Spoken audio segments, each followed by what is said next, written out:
खोला कफस तोड़ने का परवाज ही नहीं, बुलबुल तेरे नसीब को सयाद क्या करे।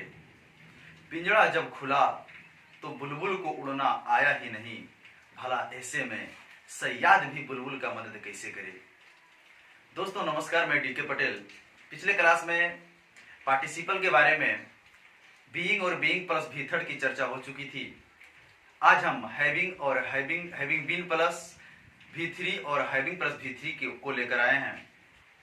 और पिछले क्लास में ही मेरा टारगेट था कि पार्टिसिपल को समाप्त कर दें, लेकिन 1 घंटा से एबव समय हो जाने के कारण हमें उसे वहीं पे रोकना पड़ा, जिसके कारण पार्टिसिपल का पार्ट 2 आज आप लोगों के लिए लेकर आया हूं।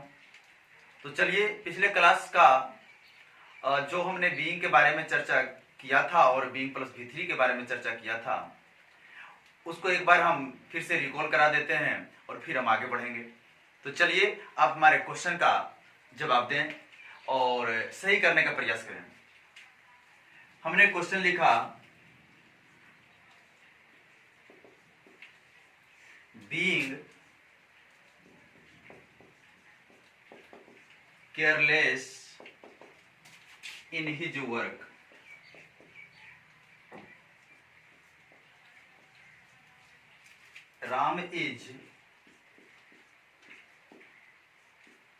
Ram is crucial.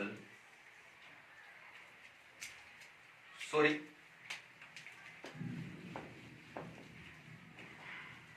Being careless in his work,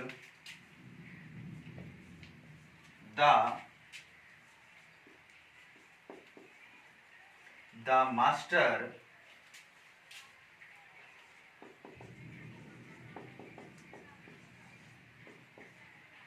dismissed Ram. आप इस क्वेश्चन को देखें और पता करें कि क्या गलतियां हैं। पिछले क्लास में हमने आपको बताया था कि ये बीइंग यहां पर क्या है। ये तो आप पहचान सकते हैं इसको आसानी से कि ये हमारे लिए V4 है।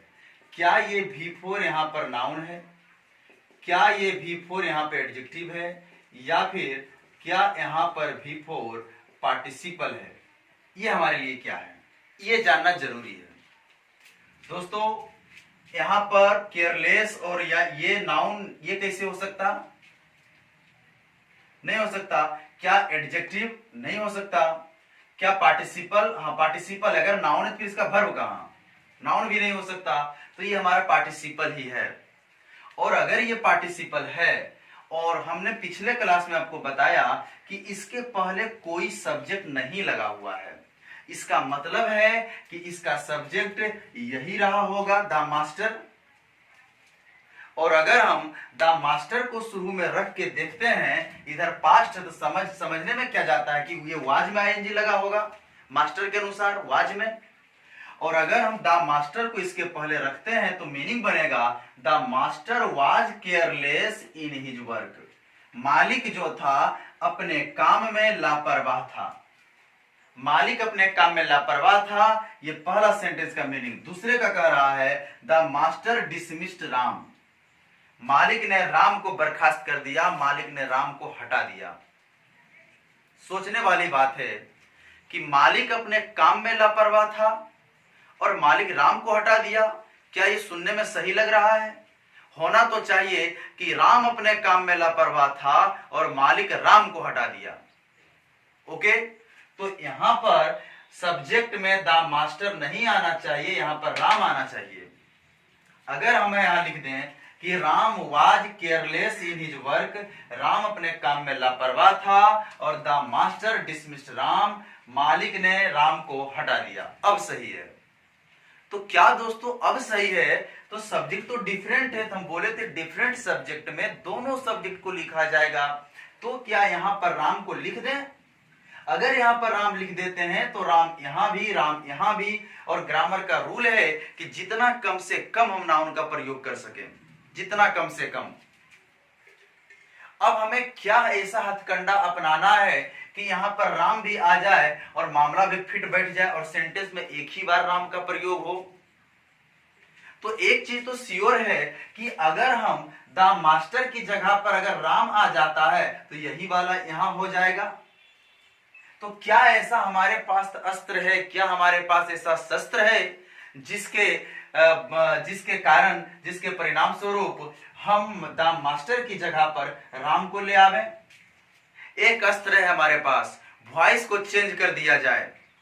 वॉइस जब चेंज होता है तो सब्जेक्ट और ऑब्जेक्ट का स्थान परिवर्तन हो जाता है और दोनों का मीनिंग, दोनों का मतलब सेम रह जाता है। तो हमें वॉइस को चेंज करना पड़ेगा। अगर हम ये वाला सेंटेंस को, ये वाला द मास्टर डिसमिस्ड राम वाले को अगर हम वॉइस चेंज कर दें तो सही हो जाएगा। जैसे कि हमने लिखा राम, और ये एक्टिव वॉइस में है, ये तो V2 है हमारा। V2 वॉइस में वाज या वर में चेंज हो जाता है, तो हमने लिखा राम के अनुसार वाज। और पैसिव वॉइस में भी थर्ड आना एकदम आवश्यक है, एकदम जरूरी है, तो भी थर्ड को भी हमने लिख दिया। राम वाज डिसमिस्ड, उसके बाद हमने एक प्रीपोजिशन लगाया बाय, और उसके बाद हमने लिखा द मास्टर।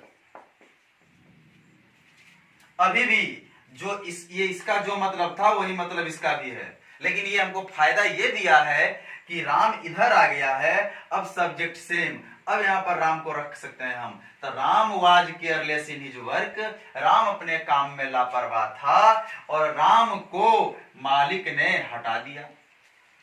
एकदम अब सही है। तो यहां पर पार्टिसिपल में गलती तो थी, लेकिन वॉइस के कारणवश था। हमें वॉइस को भी नजरअंदाज नहीं करना चाहिए। वॉइस सबसे बहुत बड़ा और सबसे महंगा चैप्टर है वॉइस। ओके, तो चलिए हम आज का कार्यक्रम को शुरुआत करते हैं कि हैविंग प्लस V3 क्या होता है और having plus been plus V3 क्या होता है। ये दोनों एक्टिव और पैसिव के बारे में जानकारी प्राप्त करेंगे। अगर आपको समझ में नहीं आ रहा है तो आप हमारा पार्टिसिपल पार्ट 1 देखना ना भूलें।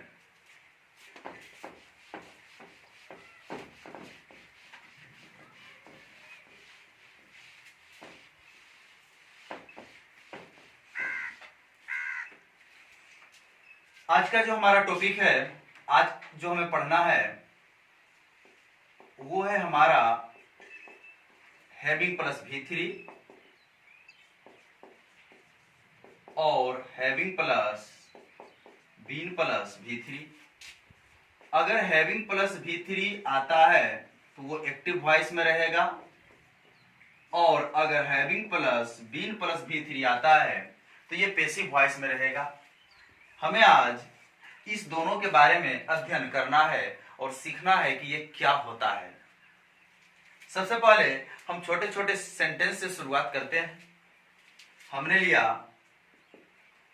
आई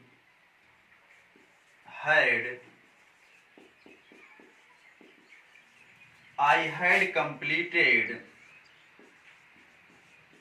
my work, I went to my bed, I had completed my work। दोस्तों ये दो सेंटेंस है, दोनों सेंटेंस में आपको तो पता चल ही रहा होगा कि फर्स्ट वर्क कौन सा है और सेकेंड वर्क कौन सा है, कौन सा काम पहले हुआ है, कौन सा काम बाद में हुआ है। सबसे पहले मैंने अपना काम समाप्त किया, उसके बाद ही मैं बेड पे गया। ये हमारा फर्स्ट वर्क है। सब्जेक्ट जो यहाँ पर आई है वही सब्जेक्ट यहाँ पर भी आई है। जब सब्जेक्ट सेम रहे तो फर्स्ट वाले सब्जेक्ट को हटा देते हैं और हमें अब हेड में आईएनजी जोड़ना पड़ेगा, जो हमने पिछले क्लास में जैसे किया था। हेड में आईएनजी जब जोड़ेंगे तो क्या हेडिंग हो जाएगा? नहीं दोस्तों। क्या हैज में आईएनजी जोड़ेंगे तो हैजिंग हो जाएगा? नहीं दोस्तों। हैज हैव का हैज हैव हैड का जो फर्स्ट फॉर्म होता है वो हैव होता है, हैव। और हेड में भी आईएनजी लगाएंगे तो भी हैव में जाकर लगेगा। वो फर्स्ट फॉर्म में आईएनजी लगता है, सेकेंड फॉर्म में, थर्ड फॉर्म में नहीं लगता। तो हम हैज हैव हैड किसी में आईएनजी लगाएंगे तो वो हैविंग ही बनेगा। जैसा कि हमने पिछले क्लास में आपको बताया था, is am are was were किसी में आप आईएनजी लगाइए तो वो बीइंग ही बनेगा। उसी प्रकार हैज हैव हैड किसी में भी आप आईएनजी लगाइए वो हैविंग ही बनेगा। तो आज यहाँ हेड में भी आईएनजी लगाएंगे तो क्या बनेगा हमारा? वो हमारा हैविंग बनेगा। हैविंग लिख दिया हमने। उसके बाद हमने लिखा कंप्लीटेड माय वर्क। उसके बाद हमने दूसरा जो ये सेंटेंस है उसको हमने हूबहू उतार दिया। अब आप इसको देखें, इसके पहले, इस हैविंग कंप्लीटेड के पहले कोई सब्जेक्ट नहीं है और ये हैविंग कंप्लीटेड हमारा पार्टिसिपल है। इसका मतलब है कि आई ही सब्जेक्ट रहा होगा। ये वाला सेंटेंस एकदम सेम है। ये वाला आप जब देखते हैं तो आपको समझ में आ जाता है, लेकिन ये वाला देखते हैं तो आपको समझ में नहीं आता है। क्यों? क्योंकि आपको पार्टिसिपल का रूल पता नहीं था।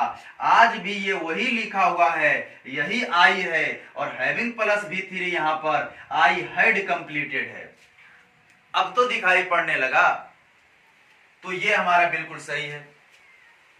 आज के अगर हम बात करें एक्स्ट्रा बातें, तो हम अभी जो दृश्य देख रहे हैं चारों ओर गजब है।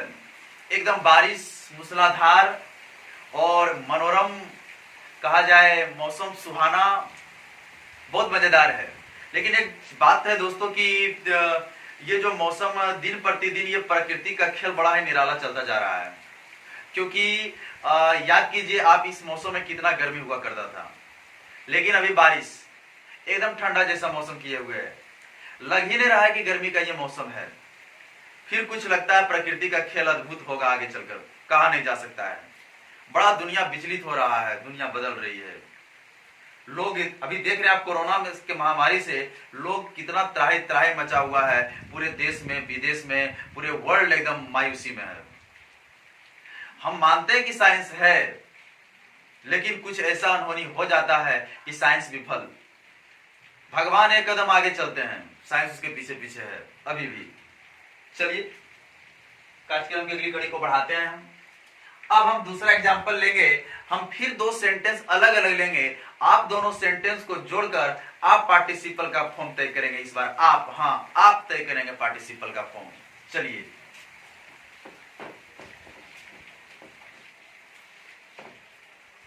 हमने लिखा he posted the letter। फिर हमने लिखा he returned। पार्टिसिपल का फॉर्म बनाना है।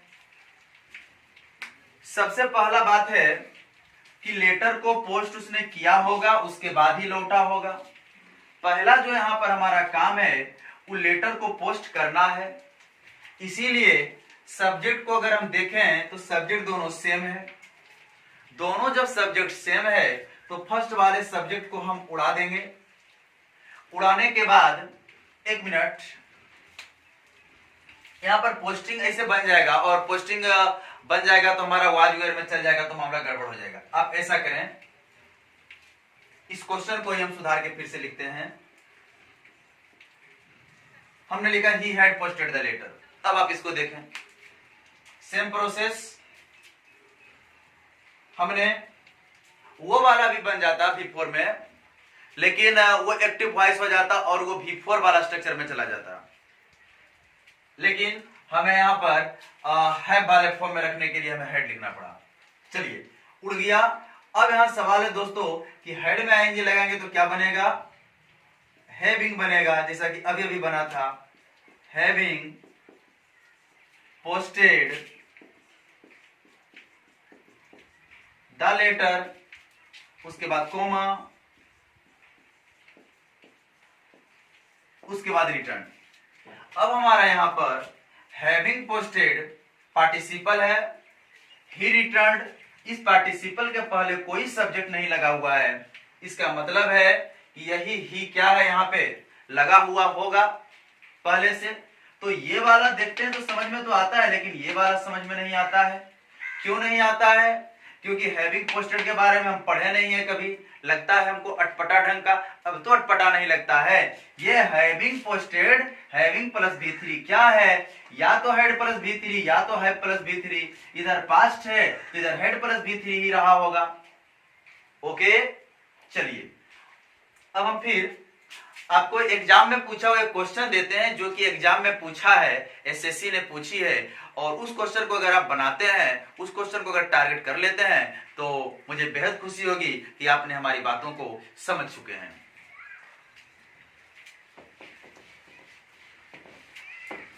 आइए तो हम आगे देखते हैं। हमने क्वेश्चन लिया,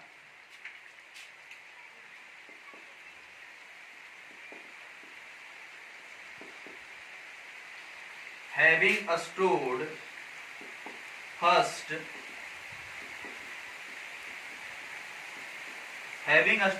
in the class,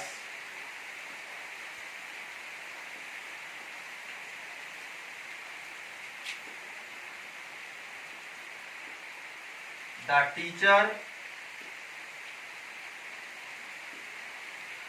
teacher awarded Ram। ये क्वेश्चन एग्जाम में पूछा है, आप इसको कैसे बनाएंगे, कैसे सोल्व करेंगे, इसको देखना है। हाँ दोस्तों, having stood first in the class the teacher awarded Ram. एक बात तो तय है कि अगर यहां पर हैविंग और स्टूड ये V3 जो आया है, हैविंग स्टूड जो V3 आया है, ये पार्टिसिपल है, और इस पार्टिसिपल के पहले यहां पर कोई सब्जेक्ट नहीं है, और जब कोई सब्जेक्ट नहीं है इसका मतलब है कि ये द टीचर ही रहा होगा। तो अगर हम तोड़ के देखें दोनों सेंटेंस को, तो हम तोड़ेंगे तो कैसे टूटेगा, इधर अवार्डेड अगर पास्ट है तो यही ना तोड़ सकते हैं, the teacher had stood first in the class. अब तो बातें समझ में आई है, the teacher had stood first in the class, अब मतलब हो गया, और एक्टिव वॉइस है, क्योंकि had stood, head plus V3 active voice होता है, तो हैविंग प्लस V3 भी एक्टिव वॉइस है। और यहां मतलब हुआ कि शिक्षक जो थे वो क्लास में प्रथम आ गए, और शिक्षक ने आगे बोल रहा है कि राम को इनाम दिया। शिक्षक प्रथम आया और शिक्षक राम को इनाम दिया, क्या ये अच्छा लग रहा है? नहीं दोस्तों, अच्छा नहीं लग रहा, मीनिंग खराब है, गड़बड़ है कहीं ना कहीं। यहां तो ये होना चाहिए कि राम क्लास में प्रथम आया है और शिक्षक राम को इनाम दिया है। सेम अभी अभी जो पहला क्वेश्चन हमारा था उसी से रिलेटेड सेम है। अगर यहाँ पर राम लिख दें, अगर यहाँ पर हम राम लिख दें तो सही हो जाएगा कि राम क्लास में प्रथम आया है, लेकिन अगर राम लिखेंगे तो भी कैसे लिखेंगे, सब्जेक्ट अगर डिफरेंट रहे तो दोनों सब्जेक्ट को लिखा जाता है। अगर राम लिखेंगे यहाँ तो यहाँ भी राम है, दो जगह राम हो जा रहा है, मामला फिर गड़बड़ है। क्या ऐसा किया जाए कि टीचर की जगह पर अगर राम हो जाता तब तो ठीक हो जाता, तब हो जाता वही वाला यहाँ राम, तो राम क्लास में प्रथम आया, लेकिन फिर इसको एक्टिव नहीं पैसिव में बदलना पड़ेगा। जो फॉर्मेशन अभी अभी हमने अप्लाई किया था वही फिर अप्लाई करना है। यानी द टीचर अवार्डेड राम को अगर हम पैसिव बना दें तो सब्जेक्ट और ऑब्जेक्ट दोनों का बदल जाएगा, और बदल जाएगा तो हमारा सेंटेंस सही हो जाएगा। क्योंकि आप हमारे साथ रहे और देखें कैसे हो जाता है सही। ये सेंटेंस का ऑब्जेक्ट है राम, और यहाँ पर ये हमारा V2 है, तो हम लिखेंगे इसको राम। V2 से वाज या वर निकलता है, हमने निकाला वाज राम के अनुसार। पैसिव वॉइस में भी थर्ड जरूर रहता है, इसीलिए हमने भी थर्ड को लिखा अवार्डेड। उसके बाद हमने एक प्रीपोजिशन लगाया बाय, अब उसके बाद हमने लिखा द टीचर। अब लिख दिया हमने द टीचर। अब देखिए ये द टीचर अवार्डेड राम का जो मतलब है वही मतलब Ram was awarded by the teacher का भी मतलब है। बोलने का तरीका बदला है, बातें तो वही है, चीजें नहीं बदल चुकी है। ओके, तो राम है, अब यहां भी राम, अब यहां भी राम समझ आ जाए कि यहां पर भी राम ही है। अब मीनिंग सही, राम क्लास में प्रथम आया था और राम को टीचर के द्वारा इनाम दिया गया था। अब हमारा एकदम बिल्कुल सही। तो ऐसे क्वेश्चन आपको पार्टिसिपल से दिया जाएगा। तो ये तो एक्टिव वॉइस का रहा। अब ये सब बातें जब समझ में आ गया तो अब कोई दिक्कत नहीं है। वही ना हम कह रहे थे कि बीइंग और बीइंग V3 वाला अगर समझ में आ गया तो ये हलवा पूरी के समान है। तो चलिए फिर आगे बढ़ते हैं।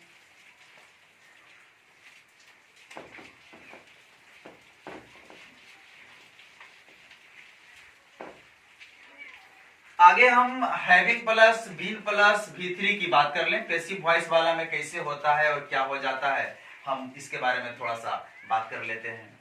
जैसे हमें क्वेश्चन लेते हैं, having beaten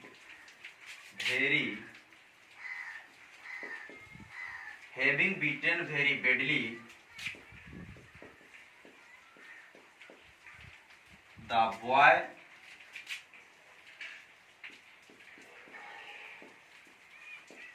boy was crying. Having beaten very badly, the boy was crying. एक बात समझिएगा, having beaten, having plus V3, voice active, the boy यहाँ का सब्जेक्ट है, इसका मतलब है यही सब्जेक्ट यहाँ रहा होगा, क्योंकि हैविंग बीटन के पहले कोई सब्जेक्ट नहीं है। तो द बॉय अगर यहां रहा है तो एक्टिव वॉइस का स्ट्रक्चर हो गया the boy had beaten very badly. लड़का बुरे तरीके से पीट दिया किसी को, एक्टिव वॉइस में है, लड़का बुरे तरीके से किसी को पीट दिया और द बॉय वाज क्राइंग, और लड़का रो रहा था। यही लड़का पीटा है और यही लड़का रो रहा था, फिर मीनिंग गड़बड़ है। होना तो ये चाहिए कि कोई दूसरा आदमी जो है इस लड़का को पीट दिया और ये लड़का रो रहा था, और यही सब्जेक्ट है हमारा। तो द बॉय हैड बीटन कैसे, यहां तो होना चाहिए हैविंग के बाद बीन, और आपको पता है had plus V3, has plus V3 का अगर पैसिव बनाना हो तो has plus been plus V3, had plus been plus V3 passive बनता है। तो हैविंग ये हैड है, had plus been plus V3 passive voice, और अब ये लड़का को रखा जाए तो the boy had been beaten very badly, लड़का पीटा नहीं, लड़का को पीटा गया और लड़का रो रहा था। अब सही हुआ। हैविंग के बाद यहां पर अगर बीन लगा दें तो सही हो जाएगा हमारा, क्योंकि ये पैसिव वॉइस का स्ट्रक्चर है। साफ साफ आपको दिखाई दे रहा होगा। ओके, चलिए बहुत अच्छा। फिर हम आगे बढ़ते हैं, एक क्वेश्चन और, इसको देखिए आप। हमने लिखा having being defeated the election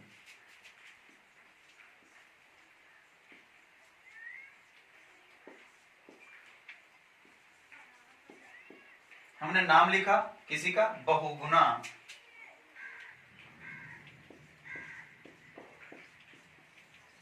announced retirement from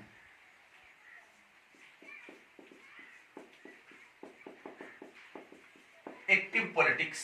इसको आप देखें, हमने लिखा having being defeated the election, Bahuguna announce retirement from active politics. एक बात नहीं आ रहा समझ में, ये हैविंग भी बीइंग भी क्या मतलब इसका, और इस सेंटेंस का कोमा के बाद सब्जेक्ट है बहुगुना, किसी का नाम है, ये बहुगुना है, यही सब्जेक्ट है। और अगर क्या इसको करे जो सही हो जाएगा, मतलब यही होना चाहिए कि बहुगुणा इलेक्शन में हारा और बहुगुणा ने अनाउंस कर दिया कि हम पॉलिटिक्स छोड़ रहे हैं। बहुगुणा हारा इलेक्शन में और बहुगुणा ने अनाउंस कर दिया कि हम पॉलिटिक्स छोड़ रहे हैं। अब आपको पता करना है कि क्या गलतियां हैं इसमें।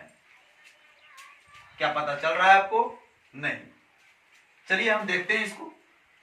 पहली बात तो यह पता करना पड़ेगा आपको कि क्या इलेक्शन जब होता है तो जो भी कैंडिडेट होते हैं वो खुद हारते हैं कि उसको हराया जाता है, वो एक्टिव में रहेंगे या पैसिव में रहेंगे।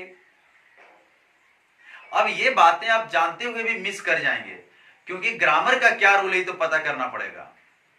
या आपने बिल्कुल सही सोचा है कि अगर कोई उम्मीदवार, कोई कैंडिडेट इलेक्शन में खड़ा होता है, चुनाव लड़ता है और वो अगर हार जाता है, अगर जीत जाता है, तो वो खुद हार और खुद जीत नहीं करता है, उसको जनता के द्वारा हराया जाता है या जनता के द्वारा जिताया जाता है। वो कुछ नहीं कर सकता, उसको पैसिव वॉइस में रहना पड़ेगा। और पैसिव वॉइस में रहने के लिए यहां पर ये जो बीइंग आया है यही गलत है, यहां पर बीन होना चाहिए तो एकदम सही हो जाएगा हमारा। तो मतलब हुआ कि बहुगुणा सेम रहा होगा सब्जेक्ट, इसीलिए इसके पहले नहीं है। तो बहुगुणा हैड बीन डिफीटेड। अब हमारा यहां मतलब हुआ है बहुगुणा हैड बीन और had been defeated, had plus been plus V3 passive voice कहने का मतलब है। और अब बहुगुणा हारा नहीं, बहुगुणा को हराया गया था, जनता के द्वारा हराया गया था। एक्टिव में कभी नहीं रह सकता, पैसिव में ही रहेगा और यहां पर पैसिव है, बिल्कुल सही है। अब हमारा सही हुआ। बीइंग कहां से आ जाएगा? बीइंग नहीं, बीन, हैविंग बीन डिफीटेड। अब जाकर हमारा ये सही हुआ है। तो हमने एक्टिव के बारे में, पैसिव के बारे में जानकारी प्राप्त कर ली है। और हम अगर बात करें तो V4 के बारे में हम पिछले क्लास में पढ़ चुके हैं, बीइंग के बारे में पढ़ चुके हैं, बीइंग प्लस V3 के बारे में पढ़ चुके हैं, हैविंग प्लस V3 के बारे में पढ़ चुके हैं, having plus been plus V3 के बारे में पढ़ चुके हैं। हमने आपको बताया था, पार्टिसिपल हमारा समाप्त हुआ, हमने आपको बताया था एट्रीब्यूटिव प्रेडिकेटिव क्या है। हमने आपको एक और बताया था कि एक V3 है जो वो केवल पैसिव में यूज होता है, केवल पैसिव में, और वही सबसे ज्यादा इंपॉर्टेंट है क्योंकि वो एग्जाम में बहुत ज्यादा पूछा जाता है। क्लोज टेस्ट के बीच बीच में दिया हुआ रहता है, बच्चे समझ नहीं पाते हैं और मिस कर जाते हैं, उसे ही समझना होगा हमें। आइए हम आगे बढ़ते हैं।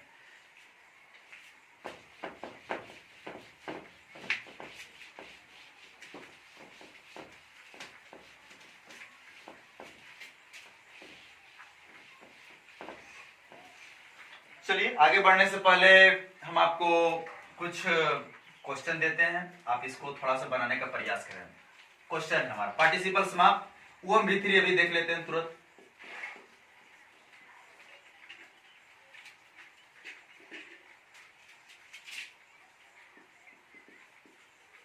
हमने लिखा being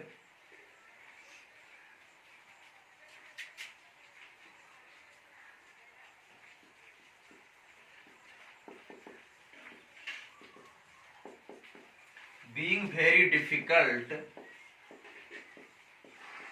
in nature, comma, Ram is crucial for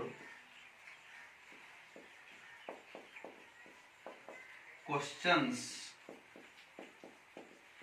solution। आप पता करें कि क्या गलत है या सही है। Being very difficult in nature वास्तव में बहुत कठिन था। Ram is crucial for question solution, और राम जो है बड़ा उत्सुक है क्वेश्चन का सोल्यूशन करने के लिए। क्वेश्चन बड़ा कठिन था और राम बड़ा उत्सुक है। दोस्तों समझने वाली बात यहां पर यह है कि अगर बीइंग एक पार्टिसिपल है और बीइंग के पहले कोई सब्जेक्ट नहीं लिखा हुआ है, इसका मतलब है कि सब्जेक्ट राम ही यहां पर रहा होगा, सीधा मतलब है। और अगर राम रख के देखें तो हो जाएगा Ram was very difficult in nature. वास्तव में राम बड़ा कठिन था। क्या ये अच्छा लग रहा है आपको कि वास्तव में राम बहुत कठिन था? ये कैसे हो सकता है? क्वेश्चन में कठिन था। हाँ, तो यहां पर सब्जेक्ट क्वेश्चन आना चाहिए। क्वेश्चन होना चाहिए यहाँ पर। ये वाला क्वेश्चन अगर इधर आ जाए राम की जगह, जैसे अभी उलट पुलट हम कर रहे थे एक्टिव पैसिव, तो हो जाएगा सही। क्या आप इसको Ram is crucial for question solution को उलट पुलट कर सकते हैं? क्या इसका पैसिव बना सकते हैं आप? नहीं। कैसे उलटेगा इसको? कैसे? ये उलट नहीं सकता, इसको पैसिव आप नहीं बना सकते, नहीं बना सकते। इसका मतलब है कि अब जो है क्वेश्चन को यहां लिखना पड़ेगा, तब न होगा। Question was very difficult in nature, वास्तव में क्वेश्चन कठिन था, लेकिन क्वेश्चन अगर हम लिखते हैं फिर तो 2 बार क्वेश्चन लिखा जाता है।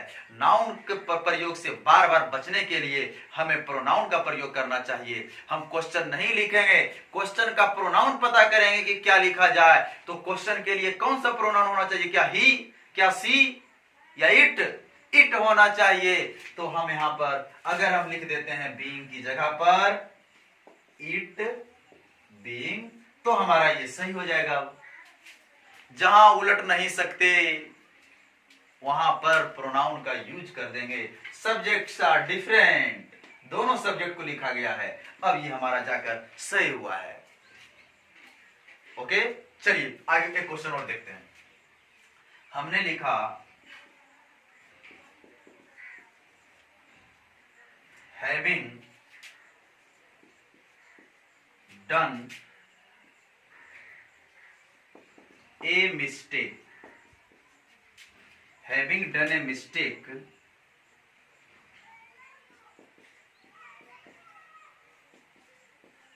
the teacher beat the boy। आप इसको देखें, having done active voice, teacher यहां का सब्जेक्ट है, यहां टीचर रहा होगा। एक्टिव वॉइस में मीनिंग हुआ the teacher had done a mistake, मतलब हुआ कि शिक्षक ने गलती की है और टीचर बच्चे को पीट दिया। टीचर गलती किया, टीचर बच्चे को पीट दिया। होना तो चाहिए कि बच्चे ने गलतियां की है और शिक्षक ने बच्चे को पीटा है। बच्चे गलती की है, अब बच्चा पिटाया। तो क्या किया जाए ऐसा कि बच्चे गलती किए, तो क्या हम द बॉय को यहां लिख दें? दूदू जगह द बॉय ही लिख दें, और ही लिखेंगे तो पता नहीं कि बॉय के लिए ही लिखाया है कि टीचर के लिए। आपका मन में लग रहा होगा प्रोनाउन लिख दीजिए सर। ही अगर लिखेंगे तो क्या गारंटी कि टीचर के लिए, और यहां टीचर है, कैसे ही होगा? नहीं हो पाएगा। अब एक ही उपाय हमारे पास कि इसको हम क्या करें, पैसिव में बदल दें। और पैसिव में जब बदलेंगे तो हमारा बॉय पहले हो जाएगा। तो हमारा इस सेंटेंस का जो होगा वो होगा द बॉय, और बीट है V2, तो यहां पर हो जाएगा वाज, उसके बाद beaten, the boy was beaten by the teacher, by the teacher. अब ये द बॉय शुरू में आ गया, मतलब समझा जाए सब्जेक्ट सेम, इसलिए पहले सब्जेक्ट नहीं लिखा गया है। The boy had done a mistake, लड़का ने गलती किया है और लड़का को टीचर के द्वारा पीटा गया। अब सही? ओके, मुझे उम्मीद है आपको समझ में आ रहा होगा। चलिए, हमारा पार्टिसिपल समाप्त हुआ है, लेकिन एक सबसे बड़ा प्रयोग जो है उसे हमें सीखना है।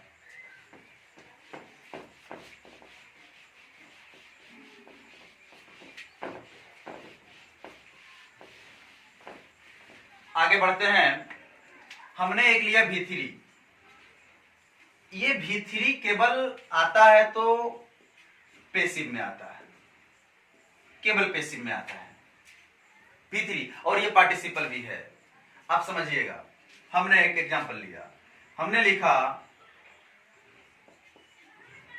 द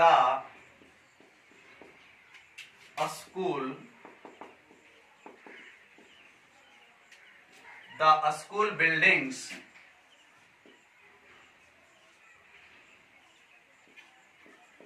made by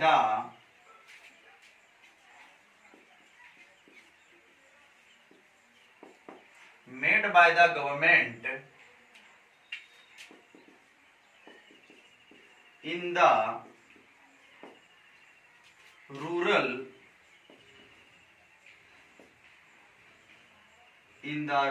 areas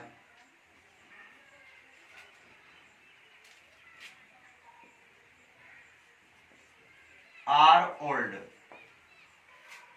आप इसको देखें, the school buildings made by the government in the rural areas are old.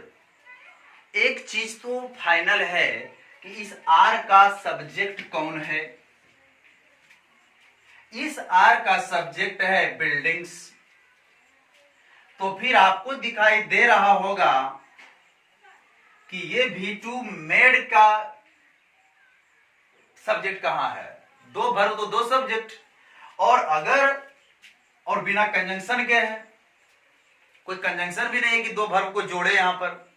तो ये मेड का V2 का वर्ब कहां है, सब्जेक्ट कहां, इसका सब्जेक्ट कहां है. अब आपके दिमाग में ये बेचैनी उत्पन्न होगा कि कैसे हो गया. नहीं, कैसे नहीं हो गया. ये पार्टिसिपल है और पार्टिसिपल को सब्जेक्ट की कोई जरूरत नहीं पड़ता. पार्टिसिपल को सब्जेक्ट की जरूरत नहीं पड़ता, ये तो खुद पार्टिसिपल है. और ये दिखाई नहीं पड़ता है क्योंकि V3 है. और आज तक एग्जाम में इसी के कारण गलतियां हो रही है. क्लोज टेस्ट में बार बार दे रहा है बच्चा, वो सफल हो रहे हैं. वो सफल नहीं होना है, आपको मजबूत बनना है. मनोहर पोथी पढ़ने से रिजल्ट नहीं होता. मनोहर पोथी में तो अजीब अजीब बातें रहती है. ऊपर हेडिंग में ही लिखा हुआ रहता है, अनुपम गुड इंग्लिश का साज ले लो बच्चों पढ़ लो आज. वो साज नहीं है, हमें उससे ऊपर उठ के कुछ करना है. अगर आपको कुछ हासिल करना है तो फालतू की किताबें ना पढ़ें.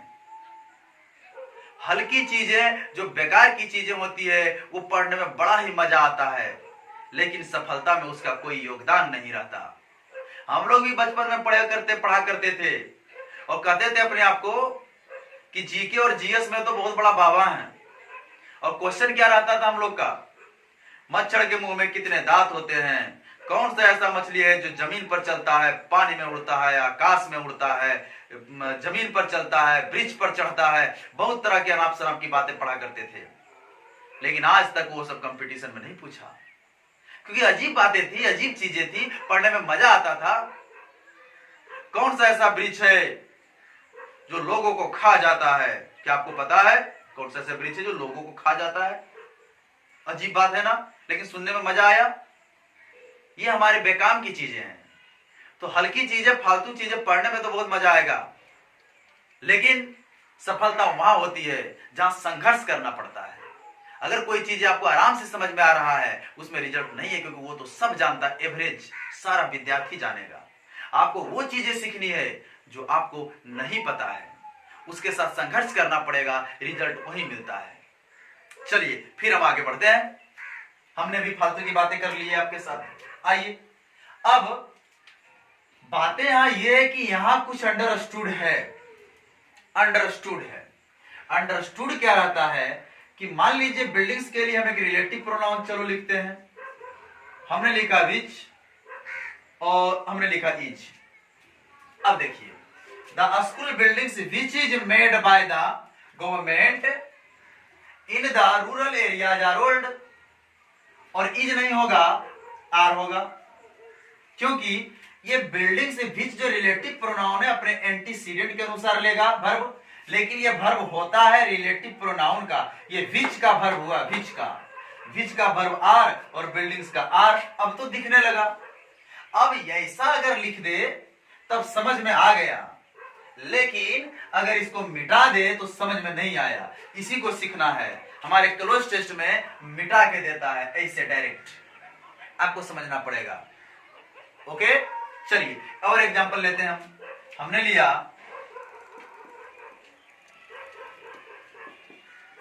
The match organised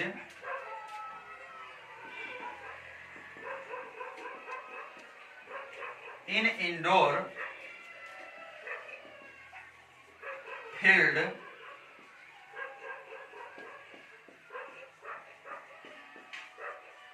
was successful. Match जो ऑर्गेनाइज किया गया था घर के भीतर के मैदान में, वो सफल रहा। अब आप देखिए, इस मैच का जो सब्जेक्ट वर्ब है वो तो वाज है, ये ऑर्गेनाइज कहां से आया? ये भी थ्री पार्टिसिपल, ये भी थ्री पार्टिसिपल है।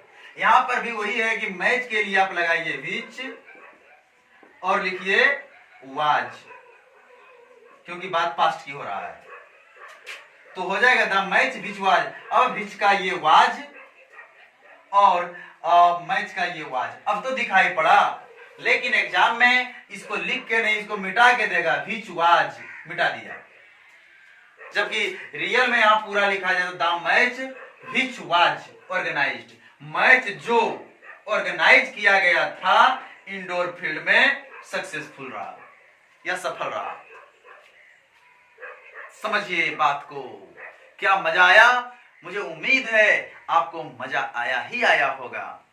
चलिए अब हम एक छोटा सा एग्जांपल से आगे बढ़ जाते हैं, प्रेडिकेटिव और एट्रीब्यूटिव का स्ट्रक्चर कैसे बदल जाता है, आइए देखते हैं।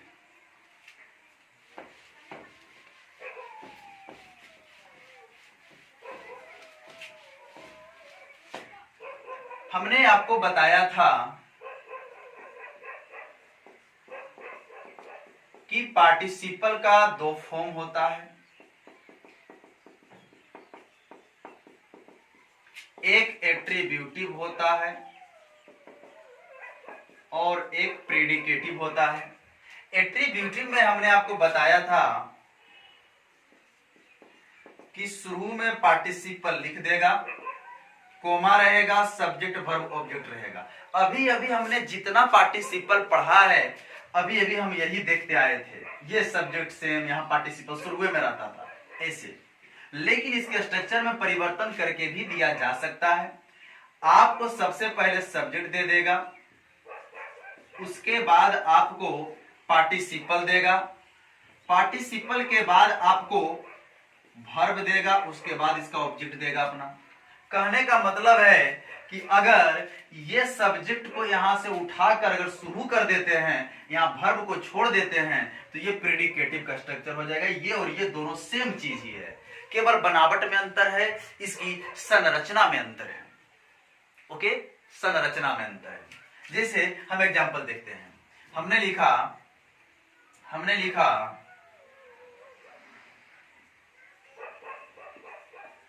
Being played between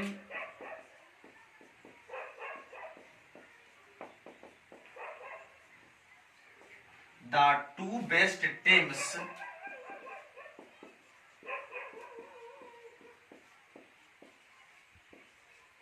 in the tournament। फिर हमने लिखा coma the match was quite exciting।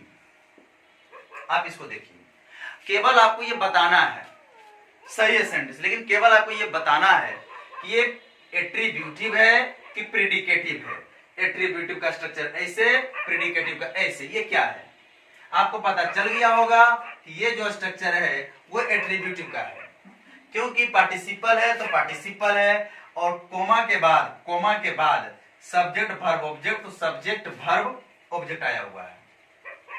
लेकिन अगर हम इसको शुरू में लिख दें, किसको लिखेंगे शुरू में? मैच को, तो कैसे बनेगा स्ट्रक्चर, उसको देख लेते हैं।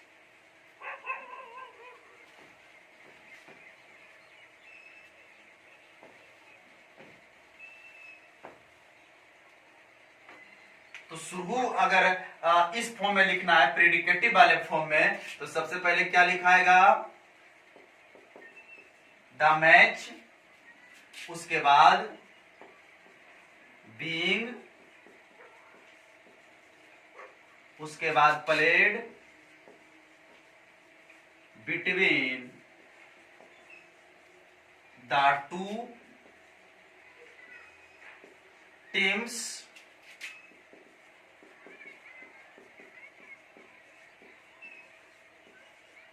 In the tournament. अब कोमा उमा नहीं देना है, अब डायरेक्ट वर्ब को, क्योंकि सब्जेक्ट यहां आ गया है। Was quite exciting. अब ये जाकर हमारा एकदम सही हो गया। ये या ये दोनों सेम चीज ही है, केवल अभी भी इस मैच का जो वर्ब है ये वाज है, और यहां पर भी मैच का वर्ब वाज है। केवल स्ट्रक्चर अंतर है, लिखने की प्रक्रिया में अंतर है, बनावट में अंतर है, संरचना में अंतर है। दोनों बातें सेम है। ये दोनों बातें को आपको याद रखना होगा। ऐसा नहीं कि चलो भाई एट्रीब्यूटिव हम पढ़ते रहे, ऐसा ही होता है, ऐसा आया तो सर हमको वो समझ में नहीं आ रहा है, ये इधर आ गया है, अगला कोई क्लाउज ही नहीं मिल रहा है। नहीं, ऐसा नहीं सोचना है। तो दोस्तों, मुझे उम्मीद है कि आपको ये वीडियो बेहद पसंद आया होगा। अगर हमारा वीडियो आपको पसंद आया तो आप चैनल को सब्सक्राइब करें, लाइक करें, ताकि आपको अपडेट होने वाला हर प्रकार का वीडियो उपलब्ध होते रहे। और हम जल्द ही आपके समक्ष ऑनलाइन क्लास भी, लाइव क्लास भी लेकर आएंगे। बहुत जल्द ही हम आपसे जुड़ेंगे, हम आपसे बातें करेंगे कि क्या क्या परेशानी है, क्या क्या आपके साथ है। हम सारी चीजों को बड़ा इजी वे में पढ़ाते हैं, बड़ा इजी वे में। हम बेसिक चीजें भी पढ़ाते हैं, बड़ी बड़ी चीजें भी पढ़ाते हैं, हर प्रकार की चीजों को टारगेट करके सोल्व करते हैं। तो चलिए आज यहीं तक रखते हैं बात को। जय हिंद, जय भारत।